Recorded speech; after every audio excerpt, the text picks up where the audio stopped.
A beautiful classmate, who looked down on me for dropping out of high school, told me one day, "My husband is a Harvard grad and a department head, not like you." So I responded, "Well, he's unemployed starting tomorrow." At my company's anniversary party, I unexpectedly ran into my classmate Sarah, but Sarah just mocked me for being a factory worker. "Don't come near us if you see us, okay? My husband is a Harvard-educated director, way above someone lowly and incompetent like you." Her words, seemingly enjoying the harassment, brought back painful memories of middle school. Back then, Sarah used to bully me for being poor. Finally, I felt as if the last straw of my patience had snapped inside me. "Well, your husband will be unemployed from tomorrow."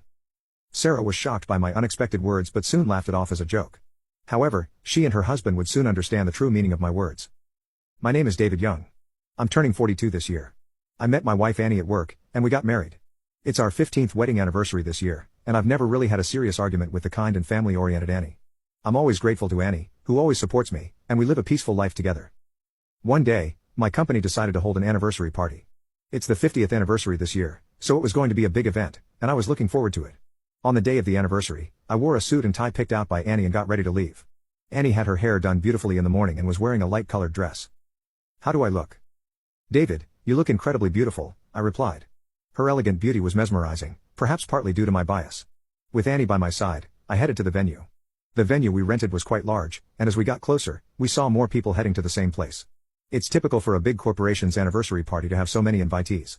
"Yeah, there must be hundreds of people invited," I said while exchanging words with Annie. We entered the venue and waited for the event to start.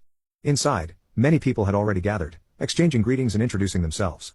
Company events are, in a way, a chance for self-promotion, so the more capable employees are eager to network. While I was greeting attendees, I was suddenly approached. "Is that you, David?" A familiar voice called out. "Nor. Sarah, right?" I replied. There in front of me was Sarah, my classmate from middle school. She was eyeing me with a look that seemed to mock me. Sarah, the beauty and center of attention in our class since childhood, still maintained her beauty even after about 30 years since middle school. But now, her beauty faded as she glared at me with her eyes narrowed. "It's been a while, hasn't it, David? What are you doing now? Everyone's worried about you since you never show up to reunions," Sarah spoke to me with a mocking tone. To be frank, back in middle school, I wasn't exactly a standout in my class. Sarah, seemingly oblivious to this, kept talking with a hyper-cheerful laugh, even though I hadn't asked. "I got married 5 years ago. My husband is an elite employee who was in charge of an overseas branch until recently, and today, he's even getting recognized as an outstanding employee." "That's great. Congratulations," I said, surprised that Sarah's husband worked at this company. I still offered my congratulations. Then Sarah, for some reason displeased, frowned. "There's no need for you to congratulate me. What kind of job do you have, being here? Are you associated with the company?" "I am." Before I could explain, Sarah waved her hand dismissively, as if bored with the conversation. "Never mind, it's not important.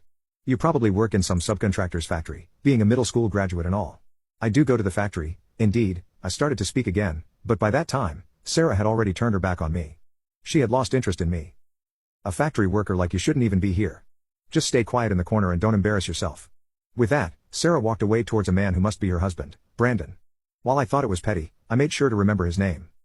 Sarah mocked me for being a middle school graduate, but to be precise, that's not entirely true.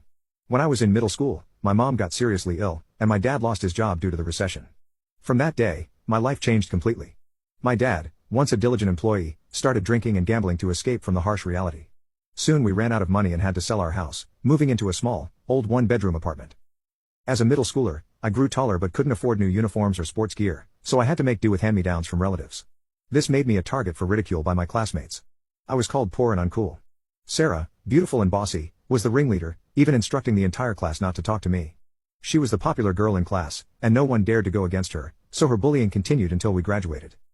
On graduation day, Sarah called me over and asked with a sneer, "Which high school are you going to? It would be good if you could get a hand-me-down uniform." I was so annoyed by her persistent teasing that I retorted, "I won't need a uniform for the high school I'm going to." "Not going to high school? Just working after middle school?" "Yay, that's right. I'm going to work after graduating middle school," I said. Hearing my response, Sarah burst into laughter. "I can't believe you don't even have the money to go to high school. Well, do your best to earn your pay as a middle school graduate." I left without replying to her. What I told Sarah wasn't entirely true, but it wasn't completely false either. I attended a night high school while working during the day.